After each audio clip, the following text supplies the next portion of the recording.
মোৰ মৃত্যুৰ পিছত মোক দফন কৰিব নোৱাৰে, জ্বলাব নোৱাৰে। মোৰ মৃতদেহ মেডিকেল কলেজত লৈ যাব লাগিব।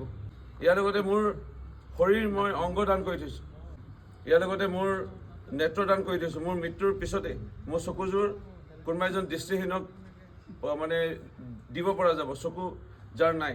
মই নিজে ৰক্তদান কৰিলোঁ 57 বাৰ। তেওঁ মোৰ চকুযোৰে দেখি পাব। নমস্কাৰ, আপোনালোকে চাই আছে কাহিনী দান টোল ষ্টৰী। এটা বিশেষ কাহিনী লৈ আহিছোঁ। আজি এজন বিশেষ মানুহৰ বিশেষ কাহিনী লৈ আহিছোঁ। অসম বিধানসভাত 126 জন MLA আছে।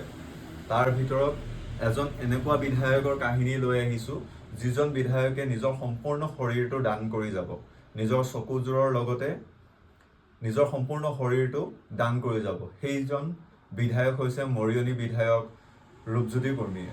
আৰু অসম বিধানসভাত তেওঁৱে চাগে একমাত্ৰ বিধায়ক যিয়ে মৃত্যুৰ পিছত নিজৰ শৰীৰটো দান কৰি যাব। আৰু সেইকাৰণে চাগে বিধায়ক ৰূপজ্যোতি কুৰ্মী বহু বিধায়কৰ মাজত এজন শ্ৰেষ্ঠ বিধায়ক হিচাপে মই ক'ব পাৰোঁ। আৰু এই বিধায়ক ৰূপজ্যোতি কুৰ্মীয়ে যে এই শৰীৰটো দান কৰি যাব, আপোনালোকে কি ভাবে? আপোনালোকৰ মন্তব্য কমেণ্টত জনাব। আৰু ভিডিঅ'টো ক'ৰ পৰা চাইছে আৰু বিধায়ক ৰূপজ্যোতি কুৰ্মীৰ যি কাৰ্য, তেওঁ যি শৰীৰ দান কৰাৰ এই মহান কাম, এই মহান কামক আপোনালোকে কি বুলি কয় আমাক কমেণ্ট কৰি জনাব। ধন্যবাদ। মই নিজে ৰক্তদান কৰিলোঁ 57 বাৰ।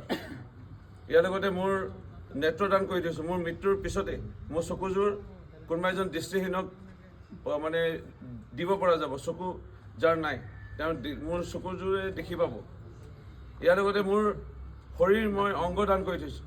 মোৰ মৃত্যুৰ পিছত মোক দফন কৰিব নোৱাৰে, জ্বলাব নোৱাৰে। মোৰ মৃতদেহ মেডিকেল কলেজত লৈ যাব লাগিব। মেডিকেল কলেজত থাকিব।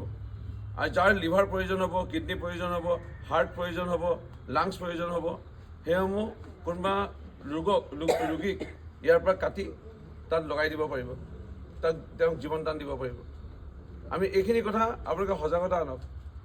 আমি যিমান মানুহ পাইছোঁ, হয়তো অংগদান কৰিব নিবিচাৰিব পাৰে, চকুদানটো কৰিব পাৰে। ইয়াত হিন্দু, মুছলমান, খ্ৰীষ্টান, শিখ ইছাই বুলি নহয়, যিমান পাৰে দান কৰিব চেষ্টা কৰিব। আপোনালোকৰ ভাল হ'ব। ঈশ্বৰে, আল্লাই, প্ৰভুৱে, ভগৱানে সকলোকে ভালে ৰাখক। মই যিমান পাৰিম আপোনালোকক সহায় কৰিম। মোৰ কাৰণে প্ৰাৰ্থনা কৰিব আৰু মোৰ কাৰণেও দোৱা কৰিব, সহযোগিতা আগবঢ়াব।